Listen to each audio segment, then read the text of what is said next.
Conor "Notorious McGregor" enters the political ring and puts on his gloves to question the Irish government due to the recent attacks from foreign asylum seekers that have overrun Ireland. We will see how this new form of illegal immigration is not only overwhelming Irish and European natives, but Americans as well. Let's get into it.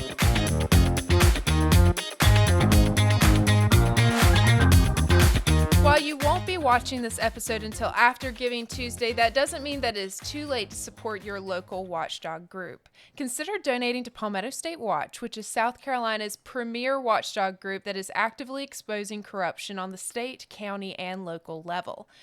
I also have a really special offer for businesses. The Magnifying Glass podcast is opening up breaks in our weekly episodes for local businesses to advertise on our program. If you or someone you may know is interested in bringing your advertising to the next level with someone that you can trust, email all inquiries to us at magnifyingglasspodcast@gmail.com. That is magnifyingglasspodcast@gmail.com, and you will see a link for that in the description. Welcome to the 15th episode of the Magnifying Glass podcast. I'm your host, Alina Moore, and I'm joined today by none other than the American Stoic. The man, the myth, the legend, the fighter who even got me into UFC, and the king of trash talk has jumped into the octagon of illegal immigration crisis that is coming to a head in Ireland, across the world, and in your backyard. On Thanksgiving, for those of us in America, a lot of us probably weren't paying attention, but given my addiction, some would say, to social media, I was all over Twitter and immediately started seeing in the early afternoon our time, but it was getting into the evening in Ireland, the place where it happened, reports of a mass stabbing event, which, again, to be fair, is not that unusual in Ireland or in the EU in general, just because you have, great gun laws and there's not a lot of private gun ownership and a lot of guns on the street, but does not mean that there is no such thing as crime sprees or mass casualty events. So Dublin was the victim of another one. This one was a little bit worse than on the public perception level, just because that it seemed that many of the victims were very young kids that were just getting out of school in the heart of Dublin, and not a lot was known. But the first reports, again, like many of the other ones, like we saw with the Dublin airport stabbing earlier, were that this was a migrant who had been in Ireland for a significant period of time. We weren't sure how much at that point, and that this was basically just an act of anger taken out on the innocent population of Ireland, because you had a refugee who had come here from a third world country somewhere in Africa or the Middle East. Again, not sure where at this point. The public was made aware of what had happened, who was responsible, and all of that. There was basically an immediate reaction. So Thursday night, the evening of Thanksgiving here in America again, you had riots. They were burning city transportation, the double-decker buses that we all of us know in America and kind of associate with the UK. Yeah. You had going after police cars, burning police cars out. And so all of this was directed at city or in some way government products or infrastructure or whatever. So people, they were holding responsible, because in the eyes of the Irish people, it was the Irish government who had let these people in. And so it was on the Irish government to then do something about it. So again, you have all of the people on the left in Ireland and across the EU and across the world saying, oh, it's the far right in Ireland that hates migrants, they're racist and all that, but they were not doing anything but going after government property, right? So city transportation, obviously the Garda, the police in Ireland, but the funny thing is that while all this quote unquote chaos was taking place, particularly in the heart of Dublin, you have migrants who then do what they do and started looting places like Foot Locker, Nike and just kind of walking out with arms full of merchandise. So now what this did was it kind of just gave the cover to the media and to the politicians to just basically blanket everybody as it's chaos, it's a riot, they're looters. But you really had two completely different groups in the streets at the exact same time doing two completely different things. You had, again, the Irish nationalists, if you want to call them that. I don't think that's a bad word. I know the media wants to make you believe it's a bad word, but I don't think it is. Basically saying the government has failed us by bringing or letting in, I should say, all of these people with dangerous backgrounds, criminal proclivities, and nothing has been done to ensure the safety of the Irish people. Even after they have been given deportation orders or committed crimes, they're not. They are never, ever, ever sent home. Basically, particularly in Ireland, which is a particularly soft stance on immigrants. But it makes sense for the Irish natives to blame their government for it because it's not. 100%. There's logically speaking, it's completely sound. So it's very hard to use these red herrings and these other unrelated seems to be incidents to the I don't even know if you would call it unrelated because there seems to be one correlation there between the riots and the killings. Yeah, I believe it was on Wednesday.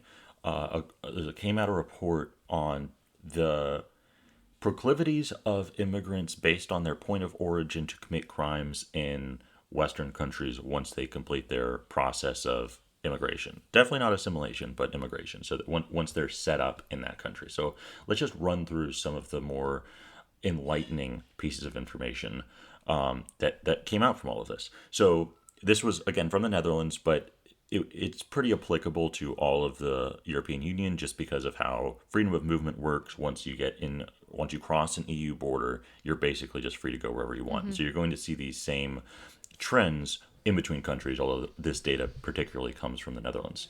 So in the Netherlands, 70% of Moroccan immigrants are suspected of a crime by the time they reach 30. 70%. Wow. So almost 3 out of every 4 Moroccan migrants that reaches the Netherlands will commit a crime by the time they're 30. Now, obviously everybody believes in national sovereignty and the ability of a government to decide who it's going to let in and not based on the relative benefit that individual will provide to the country. Then you also have the other side, which is you have refugees. So you're fleeing a crisis, whether it's a war or a natural disaster or whatever. But the laws on seeking asylum or refugees, whatever you want to call it, are a lot different than what you would have with just regular like visa immigration or anything like that. Because generally, you're supposed to go to the closest country that is not suffering from a significant conflict, right? So if you just go the one country over, you wouldn't go from Libya to the Netherlands, right? Okay? On the other side of Europe, refugees on the Atlantic Ocean, absolutely not. No, and continuing in the Netherlands, individuals of African origin are 4 to 5 times more likely to be involved in crimes/offenses compared to native populations. And specifically 5 times in the Maghreb region, which is like the northwestern part of Africa, which includes Algeria, which we will see becoming a trend here in a second. And then the rest of Africa is 4 times more likely. And again, Afghanistan and Pakistan are 3 times as likely. And so that whole corner of the world where you have Africa and the Middle East, immigrants from that side of the world, for whatever reason, right? I'm not saying why, I'm not drawing any conclusions. These are just the facts borne out in the crime statistics. In the Netherlands, people of non-Western immigration background make up around 40% of those implicated in assaults. They only account for 14% of the population. So again, goes back to they're accounting for about 4 times their own population in the crime numbers. And that includes 61% of all robberies. And then following the attack in Dublin and then another one in France in the next day, they came out with more statistics on Algerians specifically across Europe. So in Germany, Algerians are 10 times more likely to be suspected of crimes than native German citizens. In Italy, it's 17 times more likely to be suspected of crimes, and in Spain, it's 10 times more likely. So you're looking at an astronomical increase in crime if you just import a small number of Algerians into your And this communities. is And it can happen nationally or on a local, like just a small town of and this 600. is based off of crimes that have happened in the past in these countries. Yes. Yes. Yes. That is so interesting. I mean, if you think about those numbers, it's even hard to wrap your head around, but you have to also understand, okay, we have America, which is as broad as it is, but we're talking about small countries here. The Netherlands is very tiny. I know when I was in there, it only takes a few hours on a train to get through the whole thing. It's very, very small, and it's also not far away from Ireland as well, where we see a lot of these impacts. But I'd love to know, why is an island having these issues when they are so far away from the original country of these asylum seekers? Well, I mean, as I know you spent some time in the EU. The one big thing with the EU versus, let's say, America is one, as you just said, distance, right? The EU is a lot smaller than I think Americans realize. So going across the EU is not as monumental a journey as we might see or think it is in America. It's not like going from New York to LA, right? It's not that distance. The other thing is you have no inhibition whenever you're crossing national borders. So, if you're thinking, oh, well, you entered the EU in Turkey and now you're in Ireland, how did that happen? You must have crossed, I don't know, 8 or 9 national Right. borders to do that. No, there are no national borders once you get into the EU. That freedom of movement is just continuous. And so that also kind of facilitates the flow of migrants from one side of Europe to the other Right, and pretty it's easily. very easy. I mean, when I was living for a short time visiting in Belgium, I mean, you could really get anywhere with just a few euros, and you could cross all sorts of countries within the EU, and no one would bat an eye. I mean, you never got checked. There was really no way of telling who was where at what time. You could go pretty much anywhere that was within the European Union, and that was the biggest selling point that the separate countries pitched to get their citizens involved and on board with joining the European Union, because it's easier to cross borders and you don't have to deal with certain issues. But now look at where we are now. They've got a bunch of an overload of illegal immigration just because you can come through really at any time and there's no tracking it. So with that in mind, there was a very interesting article that was sent to me by one of our listeners and a person who appears on Palmetto State Watch as a writer, the Frugal Curmudgeon. And it was interesting because he did not know what our topic for our podcast was, but he had some interesting statistics that he wanted to send to us. And honestly, it couldn't have fit any better. One of the articles that he sent was actually written on November 24th, so just last week in 2023, from the European Conservative. And this article is entitled "The Phantom Menace of the Irish quote-unquote far right." It states that, quote, "in just the last 20 years, the population of Ireland has increased from 4 million to almost 5.3 million, a 30% increase in less than a single generation. Most of that is due to migration. For comparison, imagine if France, in the same amount of time, had added 20 million people to its population, or the United States, on the other hand, welcomed 100 million to its shores. That would have been the equivalent of adding 2.5 Californias and almost 3 Texases in almost 2 decades," end quote. Now, it's really interesting looking at these statistics, because if you compare it to my home native state of South Carolina, these are almost the exact same numbers as what has been happening with the South Carolina population in the last 20 years. The Frugal Curmudgeon did some research on it and found that the population of South Carolina has increased nearly 30% since 2000. Just 20 years roundabout. And as a side note, the illegal immigration under Biden is nearly double the population of South Carolina. So it's like adding some to a South Carolina city every single week, most likely. But I would almost bet that the vast majority of this growth is from people who do not share the Southern culture of South Carolina. It's really interesting when you start to look at the affirm and accommodate the attitudes of outsiders when it comes to a different culture. You have a lot of different expectations that are being brought in that are not from that local area. This 30% increase, and Liam and I were talking about this earlier, but the 30% increase number does explain a lot of the housing crisis and other main shifts and challenges that South Carolina has faced over the last few decades. You would think, oh, well, there's not a housing crisis in South Carolina, and there hasn't been because it's a rural state, right? That would make sense. Personally, for the past few years, I have been following along the housing market of South Carolina. And let me tell you one thing, I very rarely see a house on the market for less than a couple of months. I mean, it seems that if it pops up, it's sold almost immediately. And the same when it comes to foreclosures. There's not as many foreclosures as you would think there'd be in such a rural area, but the foreclosures actually make a pretty decent profit from these people who come in all cash, willing to pay whatever it is for this piece of property, house, whatever. Well, I mean, I'm not too familiar with the housing market in South Carolina, but I do know that it's been a significant issue in Ireland as well. And I mean, obviously all across America, but in Ireland and across Europe. And I actually wanted to highlight something regarding the immigration specifically to Ireland. And, you know, the numbers are very interesting, kind of correlating that with your state of South Carolina.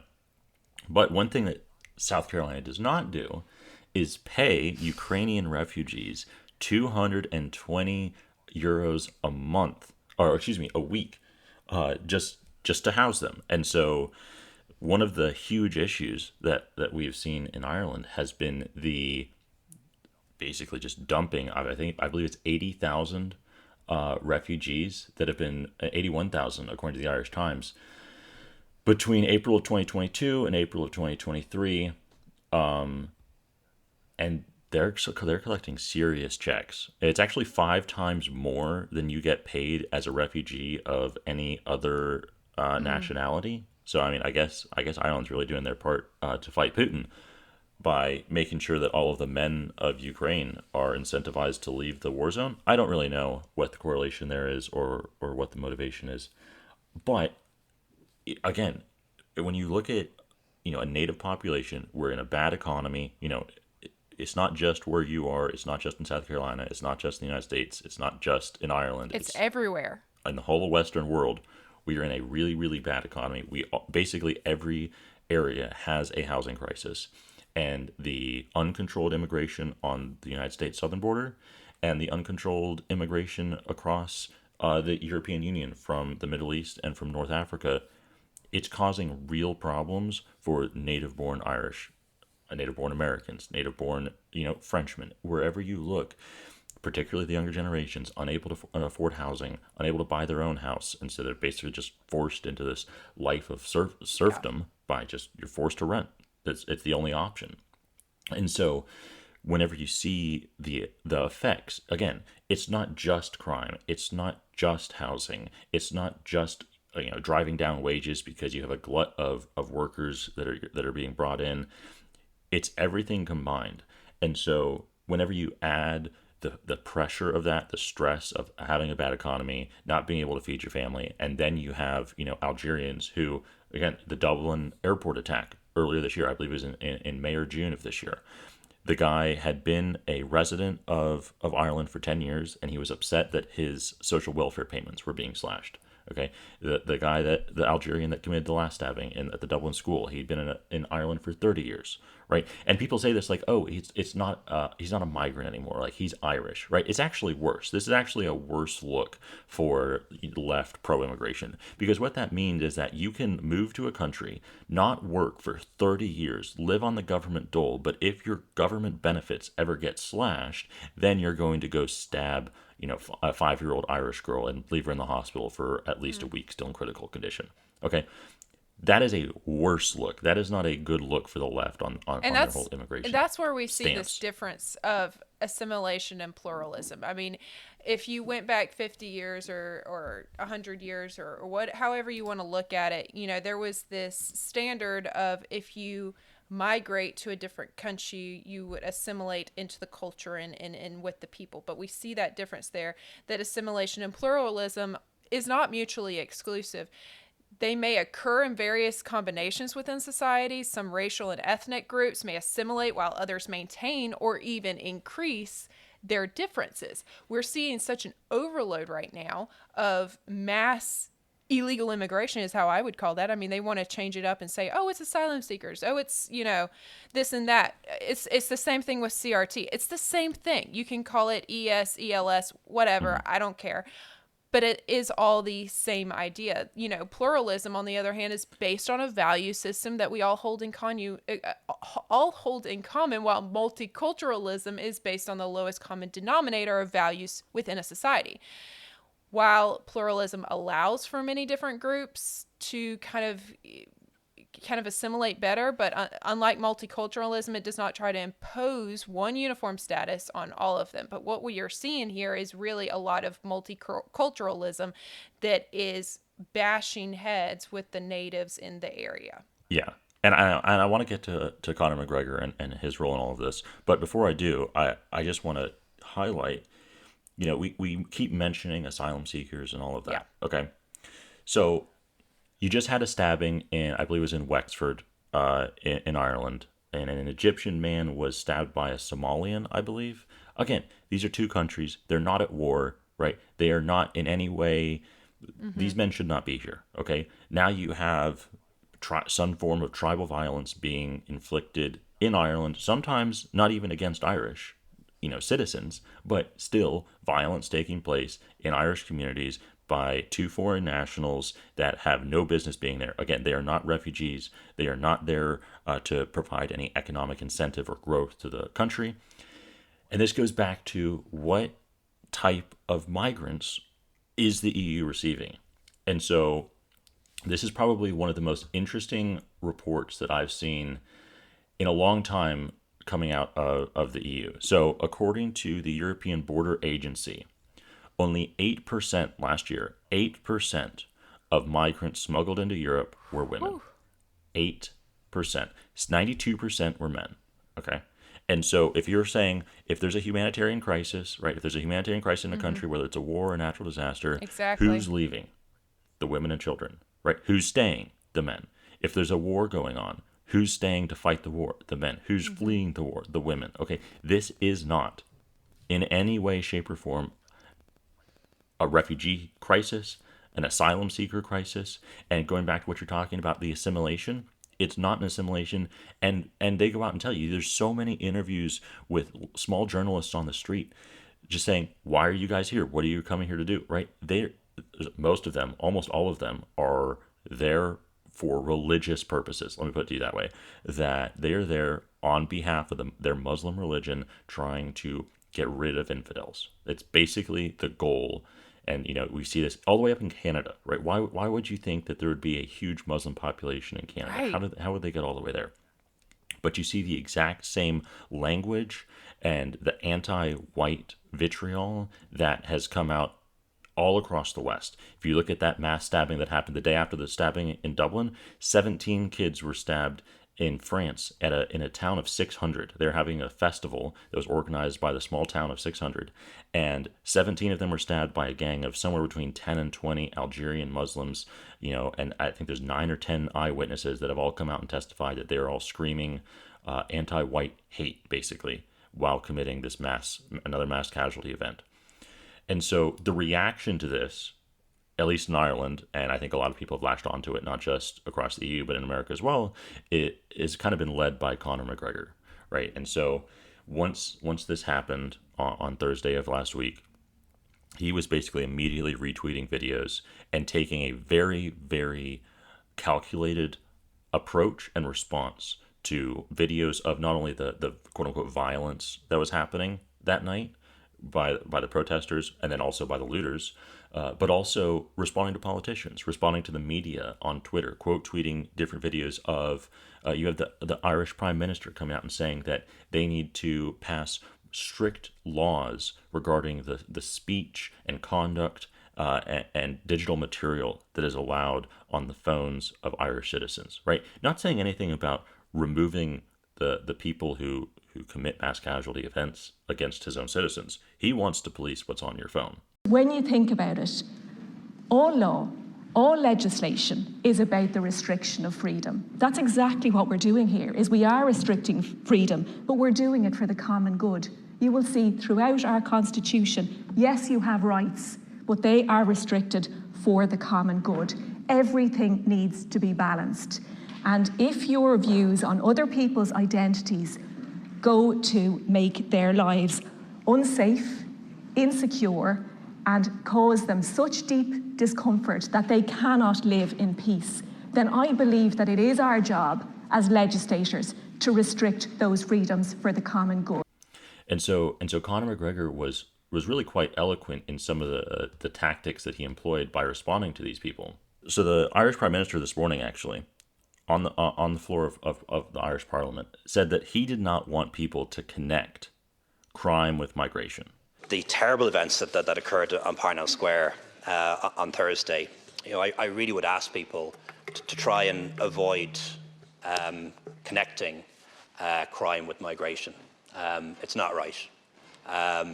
Yes, of course, people who are migrants might commit crimes, just as people who aren't commit crimes.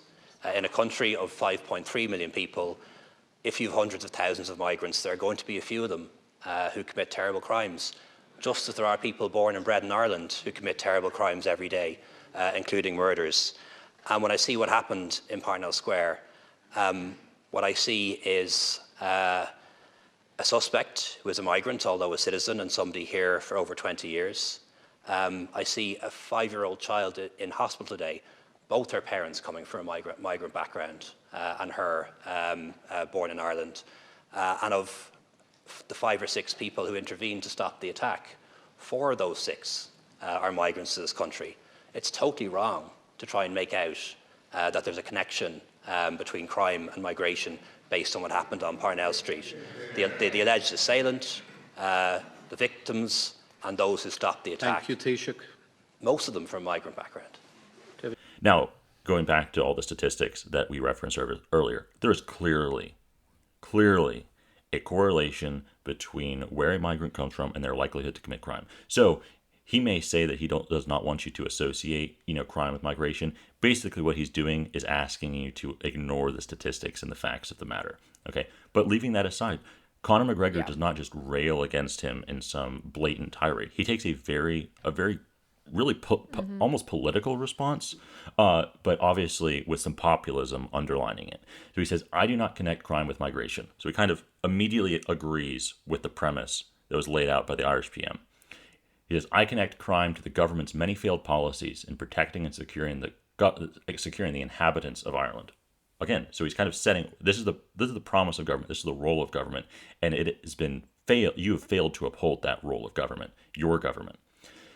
There's a real lapse in national security. We need a brand new task force founded to assess all entrants into Ireland. Our natives and our visitors will all benefit with this peace of mind.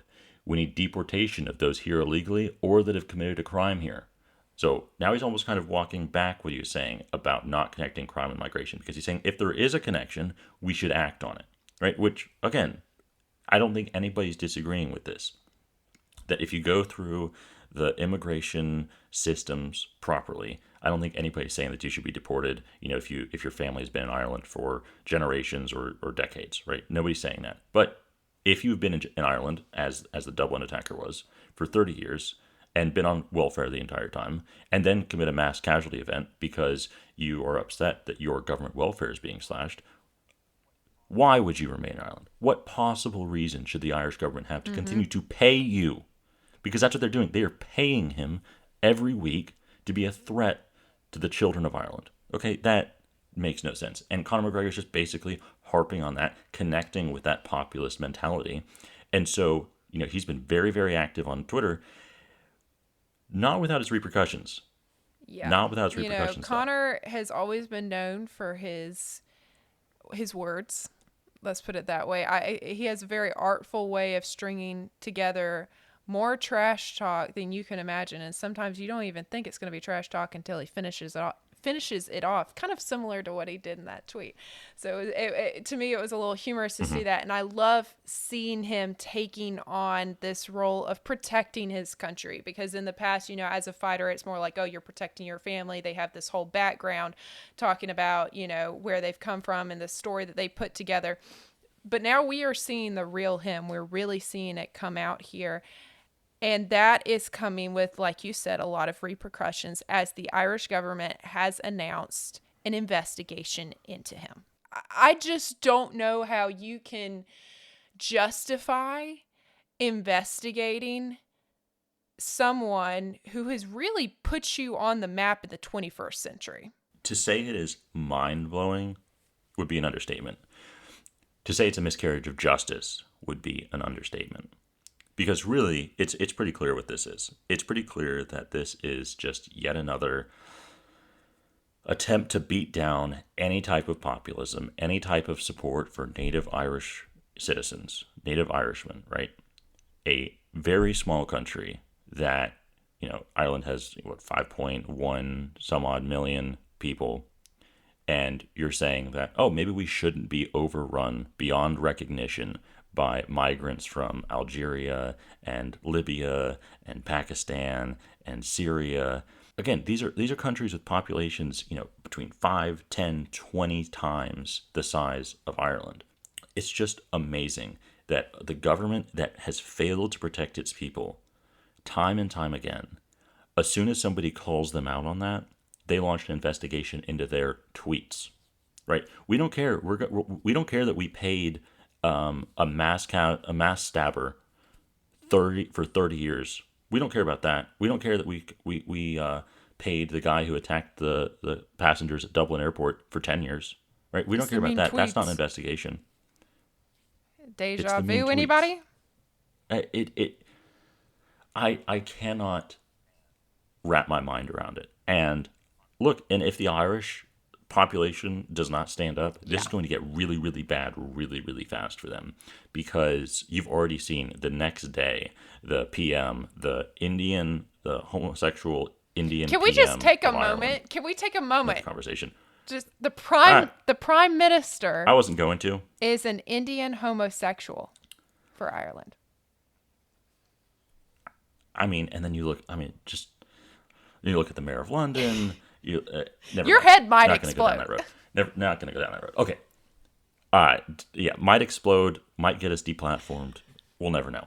So it's just incredible, the abject failure of this government. Because, again, not only are they investigating Conor McGregor for his tweets, they have proposed legislation that if you are caught with material on your phone, possessing it, right? Not posting it, not distributing it, just possessing it on your phone, that leads to incitement of violence against any group.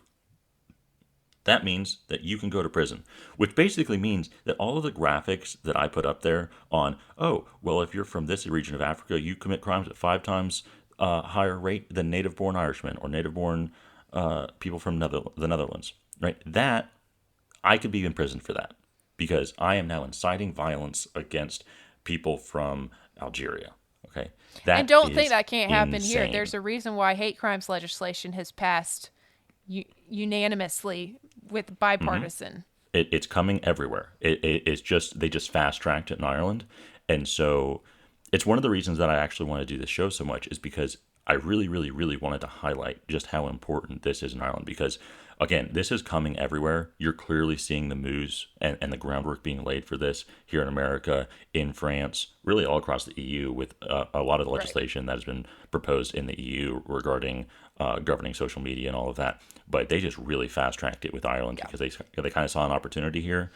And they're just jumping on it. So I really wanted to make sure that people were aware of just how restrictive this legislation that is being proposed in Ireland is regarding the possession of incitement to violence material. Again, you don't have to post it. You don't have to send it to anybody. If you just have it, if you download it off of the internet and it's just saved in your offline camera roll, you could still be charged for that. That is insane. And the people of Ireland, but also really just freedom-loving people all across the West, really need to wake up, because this is not a single issue. It's not just about housing. It's not just about the economy. It's not just about jobs. It's not just about migration. Yeah. It is really an all-out attack I mean, this on is the Western everything. way of This life. is the climax of everything we have been seeing the past several decades.